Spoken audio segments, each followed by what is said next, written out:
Поздравя двете братче и сестриче, търсим си кукиче. Китка да увием, тя първо цвете и го няма лете. Върнем ли се вкъщи с обич най-голяма, ще закичим мама. Семейството ми от 5 човека. Една голяма дъщеря имаме на 12 години и 2 по-малки деца-близнаци на 4 години и половина почти. Малките в повечето случаи дразнят каката. Тя от своя страна много често и много обича да си играе с тях. Голямата родих на 20. Винаги сме искали със съпруга ми поне 2 деца. Забременях. Бяхме много щастливи всички, особено след новината, че са близнаци. Още повече, като казаха, че ще бъдат момче и момиче, беше радостта още по-голяма. Всичко започна от един рутинен преглед в 7-я месец, когато акушер-гинеколога ми каза, че има съмнение, че има цепка на устната на едно от бебетата, на момченцето. И остана само да чакаме раждането, да видим дали наистина е така или не. И оттам нататък, след като се види каква е цепнатината и вида на усложнението, да се реагира адекватно.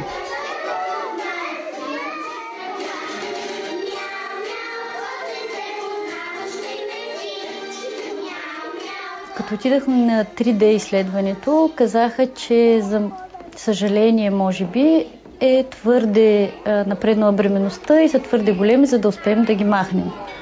Аз тогава на докторката казах, че дори наистина да има нещо на децата или на едно от двете е безмислено и безумие това, което ми предлагат, да се опитвам да го махна по някакъв начин. Дори да има на единия нещо, не би го направила това. В крайна сметка, каквото и да им има, те са си нашите деца, така че ще си ги родят такива, каквито са.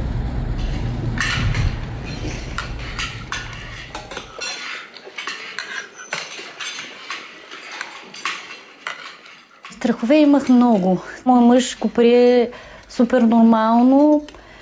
Аз много се тормозих.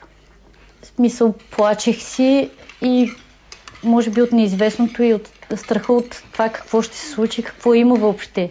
Докато той беше по-силен, казваше, че всичко ще се оправи, просто трябва да се родят, за да видим, ако има нещо, да се прави, каквото има да се прави. Първо се роди Диляна. Тя нямаше видимо нищо. След това се роди Росен. Аз погледнах да го видя и първата ми реакция беше: да, има му нещо, но не е чак толкова страшно. Пак е бебе, пак е сладък. В крайна сметка е и моето бебе.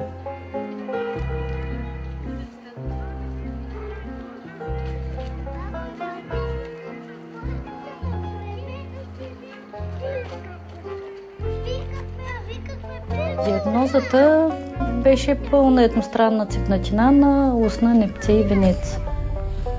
Казаха ми, че не може да се храни с биберона. Казаха ми, че мога да ги оставя, ако искам, защото е трудно да се грижа за такива деца. Аз естествено отказах, даже не си го бях помислила, нито аз, нито съпругът ми. 4 дни след като родих, от отделението по пластична хирургия дойдоха 2 сестри и го нахраниха напълно нормално с обикновено шише и с обикновен биберон. И аз видях, че мога да се справя и сама. И така, изписаха ни и започнаха грижите вкъщи. Добре. Да, благодаря, че... Здравейте! Заповядайте! Какво ще кажем? Браво, я да видим тези зъбки тук, да са поникнали. И ти си готов за подвизи и слава. Добре. А Дилянка, мили си зъбите и тя? Да, супер си. Добре. И сега остава само да подадим малко още челюстта, с цел да може да бъде готов за венеца. Защото венеца му е направен горе-долу, но трябва да се получи като една обща кост. Най-честа традиция в аномалия това е, което има росенчо, което е цепнатина на устната и непцето, едностранна, което засяга устната и непцето и венеца. Лечението не може да бъде едноетапно, то се прави в процес на растеж на детето. Ние правим първо устното в първия месец горе-долу, след това правим на 10 месеца непцето и след това остава венеца, който трябва също да бъде съединен като костна връзка, който може да стане към 4-5 години или към 8-9 спрямо ситуацията на зъбите и на захапката.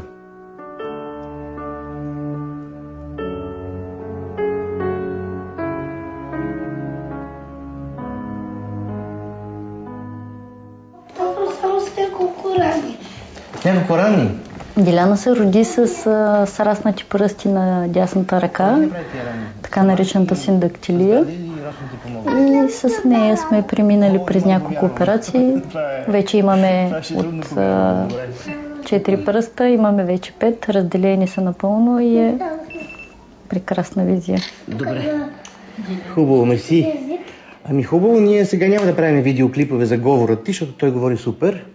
Макар че може малко да му се помогне с малко инструкции, такива най-общи. Да ти кажа, че тук в дома има едно детенце, което не са го оперирали на 3 години, има цепнатина и искам да те помоля, като минаваш оттам, да им оставиш тия брошури.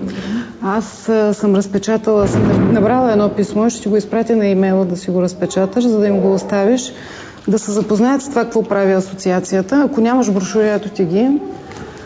И да ги предупредиш, да кажеш на екипа. Една лекарка е директорка на дома.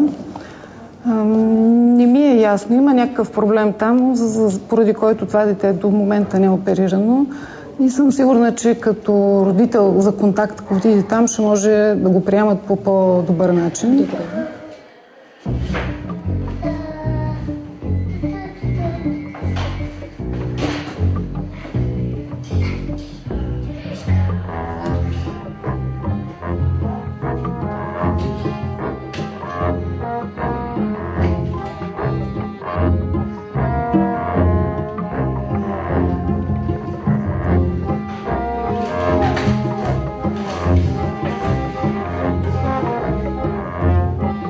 Продължих да търся информация и извън болницата. Оказва се, че във форума на АЛА, Асоциацията за деца с вродени лицеви аномалии и техните родители, има много родители като мен. До този момент си мислех, че сме само ние, че само на нас се случва това, но оказва се, че не е така. Там има страшно много родители, които помагат на другите родители със съвети, които в първите дни на грижите за дете с цепнатина е страшна помощ. Всеки споделя опита си и имаш възможност да избереш и разбереш какво да направиш и да разбереш как се чувствали хората като теб. Мамо! Да, мамо. Виж! Да, мамо. Има картончета, за да ни бърка в устичката. Нали, слънце, манинко? Да. Към настоящия момент се включих в проекта на АЛА, Родител за контакт, който подпомага родители, близки и самите деца в търсене на помощ. След като родихте ли разбрахте или преди това знаете? И как се чувствахте? Мисля, че само моето. Не. След като дойдохме вече тук. И виждате колко много други деца има. И когато е само една цепка, няма нищо. Искаш при мама ли, слънче? Айде при мама да ни плачкаш. Няма. Нищо какво има? Да, мамо, раничка има от операцията. И виждате, че доцент Анастасов и екипа помагат много. И като се оперират, нищо им няма на децата. Живи и здрави да са. Живи и здрави, да. Като родител за контакт с мен могат да се свържат хора, които имат нужда да попитат нещо, да споделят болката си или просто да поговорят и да открият отговори на въпросите, които ги притесняват към този момент. В Пловдив ли? Къде го гледахте? Тук, да. В Пловдив, на третия.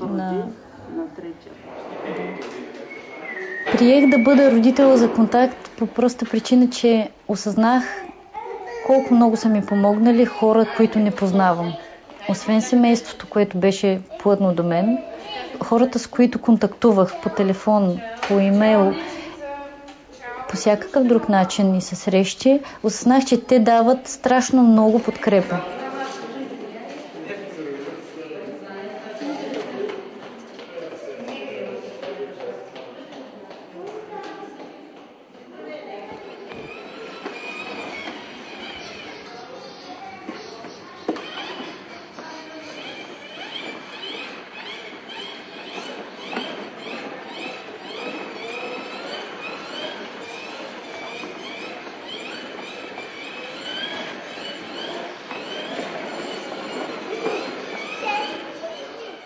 Риск винаги има да бъде възприема. Сигурно ще бъде възприема като по-различен, но това си мисля, че зависи от родителите.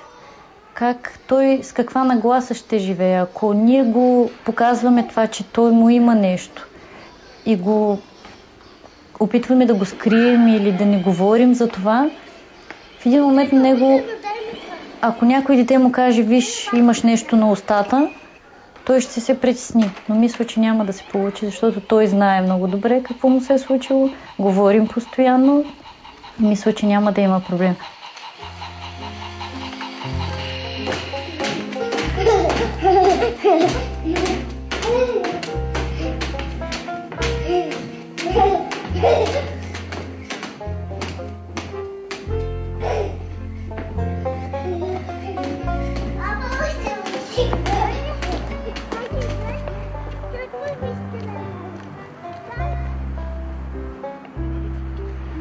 Упреквах себе си, че аз съм виновна да се случи това с моето дете, но с времето съпругът ми беше този, който успя да ме убеди, че не аз или той или някой друг е виновен. Просто така е трябвало да се случи. Че такива неща се случват на силните хора и те трябва да могат да ги преодолеят. И да предадем силата и духа на другите, за да могат и те да се справят.